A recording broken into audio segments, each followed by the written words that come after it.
The Lord be with you. A reading from the Holy Gospel according to Luke. The two disciples recounted what had taken place on the way and how Jesus had been made known to them in the breaking of the bread. While they were still speaking about this, he stood in their midst and said to them, "Peace be with you."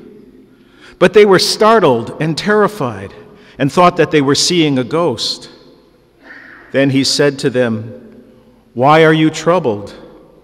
And why do questions arise in your hearts? Look at my hands and my feet, that it is myself. Touch me and see, because a ghost does not have flesh and bones, as you can see I have." And as he said this, he showed them his hands and his feet. While they were still incredulous for joy and were amazed, he asked them, "Have you anything here to eat?" They gave him a piece of baked fish. He took it and ate it in front of them. He said to them, "These are my words that I spoke to you while I was still with you, that everything written about me in the law of Moses and in the prophets and the Psalms must be fulfilled." Then he opened their minds to understand the Scriptures, and he said to them, "Thus it is written that the Christ would suffer and rise from the dead on the third day, and that repentance for the forgiveness of sins would be preached in his name to all the nations, beginning from Jerusalem. You are witnesses of these things." The Gospel of the Lord.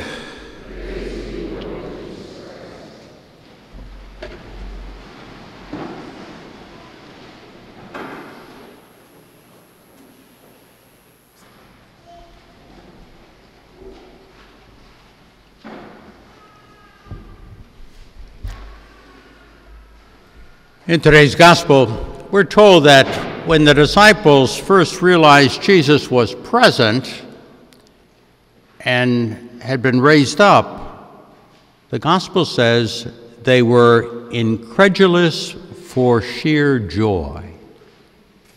For sheer joy.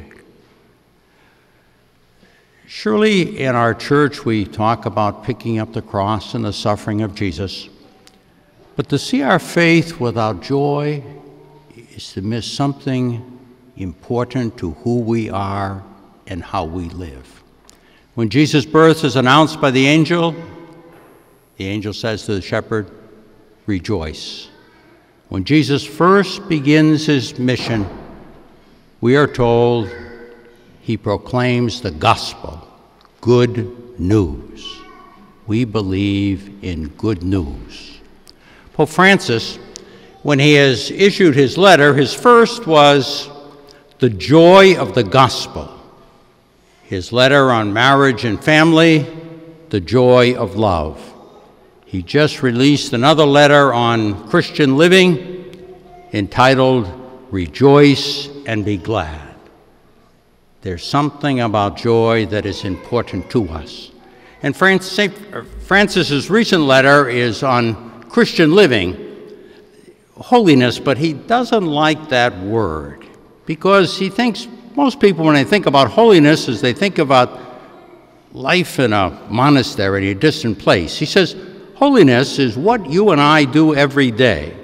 Holiness is living our lives as husbands and wives, as parents, as people who work in the world. That is holiness. But he says holiness is how we do that. And he quotes Charles de Foucault, who said, Charles said, "Once I believed in God, I had to give my life totally to God." And so for Francis, holiness is commitment, how you and I give our lives each day to what we're asked to do. And then he goes on, he talks about Ignatius of Loyola, the founder of the Jesuits, and Francis is a Jesuit. And for Ignatius of Loyola, he said, what we're asked to do is small things well. And when you and I do small things well, we accomplish great things. What is holiness? Doing what you and I are asked to do every day, but doing it well.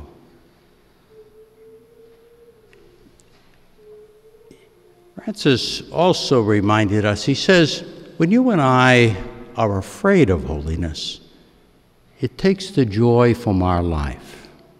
And how is it that you and I live with joy amid the challenges of life, its difficulties, its obstacles? How to be joyful when things are difficult. If anybody was married before 1970, you might not remember the ceremony, but it was a little different than it is today. Actually, the ceremony took place at the very beginning, as soon as the bride and groom entered the church. It wasn't during Mass. And the priest read an instruction. He didn't give a homily. He read a text that was given to him. And I remember one sentence of the text, not from my time as a priest, but when I was an altar server. And it was a simple sentence, and it said, sacrifice is usually difficult and irksome. Only love can make it easy. Perfect love can make it a joy. Sacrifice is difficult and irksome. Love makes it easy. Perfect love makes it a joy. I always remembered that sentence, even when I was 12 years old. Thomas Aquinas said that the effect of love is joy. So that when you and I approach our lives with love, whatever it is we do, we can have joy in our hearts. How do you and I deal with struggle, difficulty?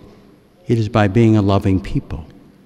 Experience God's love for us, responding with love in our heart, and sharing love with one another. And when we come to share that love, we approach our lives with a sense of joyfulness. And whatever challenges we face, we are able to do so with a joyful and loving heart.